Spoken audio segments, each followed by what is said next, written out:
desse jeito. Eu queria trazer aqui uma notícia, Ju, que veio hoje, porque eu fiz um vídeo meio que ironizando o que alguns homens falam, né, quando são machistas, quando são homofóbicos, culpando a bebida, culpando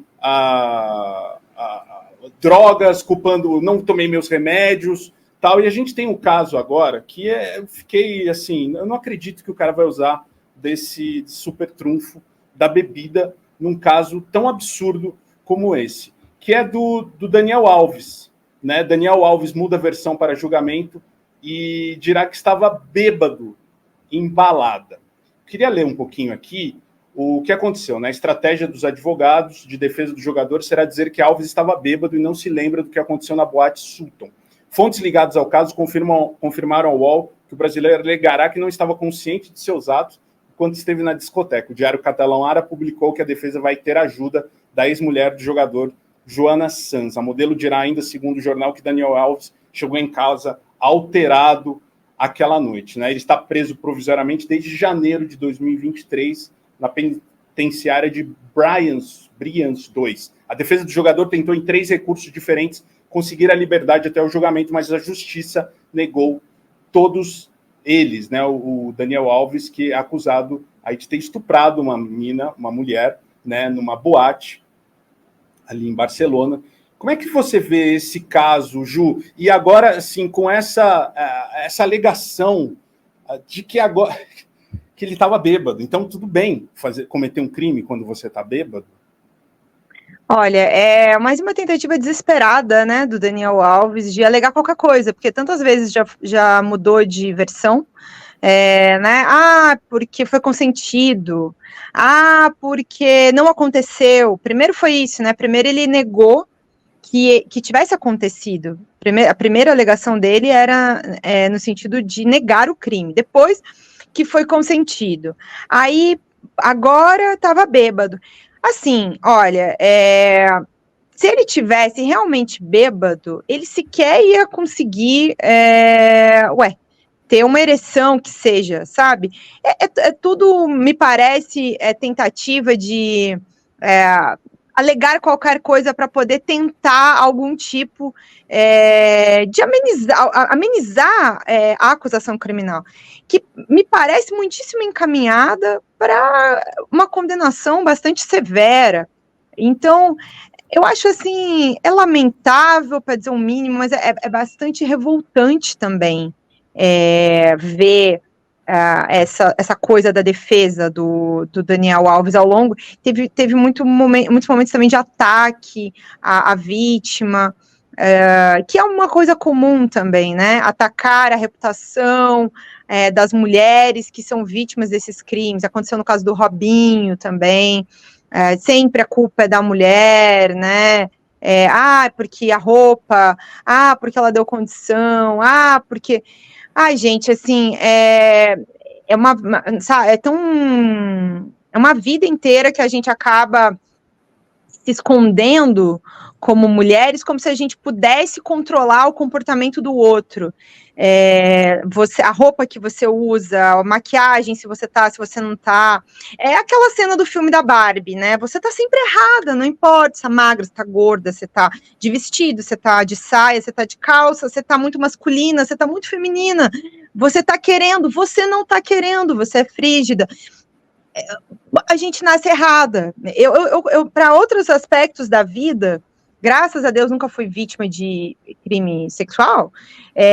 Agora, já sofri machismo a vida inteira, quase todos os dias. E no ambiente de trabalho. Então, assim, eu carrego também, assim como todas as mulheres, nasci mulher, entendeu? Antes de qualquer coisa, você é mulher. E não importa o que aconteça. Antes de qualquer coisa, você sempre é mulher. É bastante lamentável ver o Daniel fazer isso, mas tem uma coisa sobre jogadores de futebol também, sabe? Que eu acho que é um ambiente bastante tóxico, de todos os ambientes masculinos tóxicos, talvez o ambiente de jogadores de futebol seja um dos piores, porque são muitos os casos de jogadores de futebol acusados de violência sexual contra mulheres. Sim, até porque, né, Ju, assim, eles não têm o limite, né? Eles nunca, esses ídolos, assim, como Daniel Alves, como Robinho, né, também acusado e sentenciado, né, por estupro, eles nunca ouviram não. Então, assim, imagina, quem essa mulher vai falar não para mim? Como assim? Né? Eu acho que tem muito isso do poder, né, do cara ter ali milhões e de ser um cara famoso e de ter o que a gente falou aqui como esses empresários, esses milionários, né, que tem sempre um aspone ali, tem sempre um lacaio ali falando, sim, claro, tá tudo maravilhoso. E até a pessoa não tem culpa, né? Se ela não falar que tá maravilhoso, ela é mandada embora, ou não vira amigo. O Neymar, por exemplo, que não é um jogador que também teve acusações ali atrás, tá? Ele compra os amigos, né? Ele tem o Gil Cebola, não sei quem. Ele até ajudou a pagar agora parte da defesa do Daniel Alves, não foi? Foi, 800 mil, mais advogado. Mais advogado. E sabe o que eu acrescentaria nessa conversa com vocês é o seguinte, gente, quando você tem poder de forma irrestrita, quando você é recorrentemente tratado como um semideus e as pessoas pedem para tirar foto e ficam tipo aparicando o tempo todo, isso é um estímulo voraz para que se desenvolva uma espécie de sociopatia. Tá?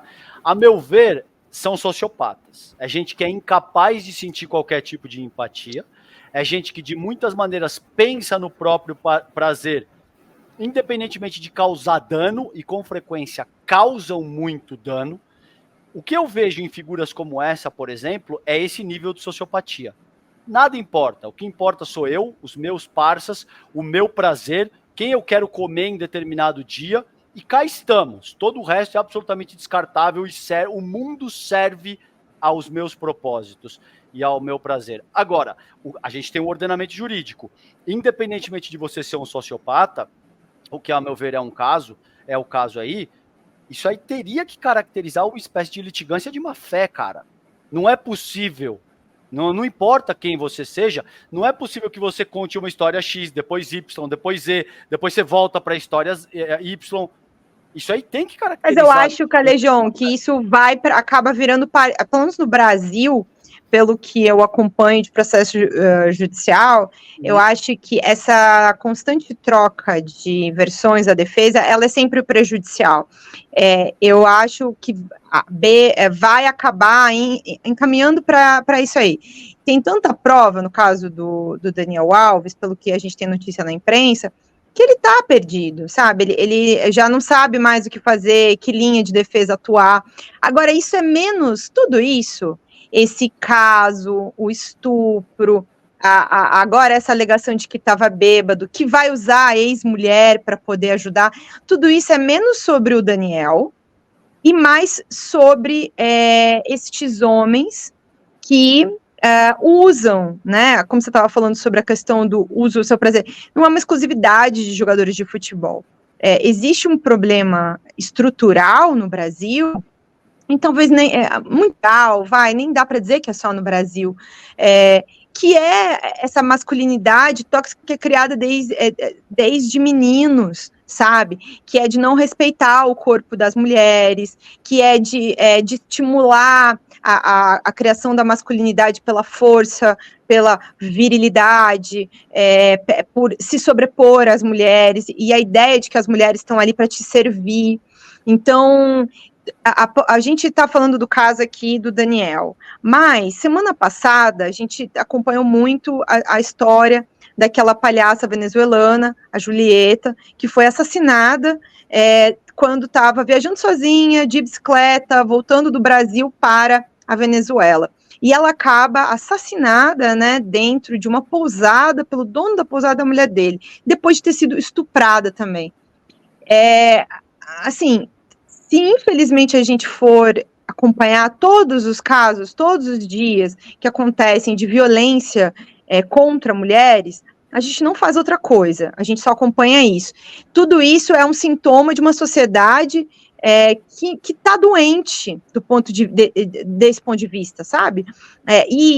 Falta um exame em todos os homens, de todas as gerações adultas, foram criados em ambientes machistas, em maior ou menor grau. Eu tenho, às vezes, alguns amigos que são um pouquinho mais abertos a essas discussões e falam sobre preocupados, né, sobre serem machistas ou não, sabe, se a atitude dessas pessoas é machista ou não, se policiando, né, e eu acho que começa um pouco por aí para gerações mais adultas, porque já foi, o processo da infância em que isso foi estimulado já aconteceu, não tem mais volta.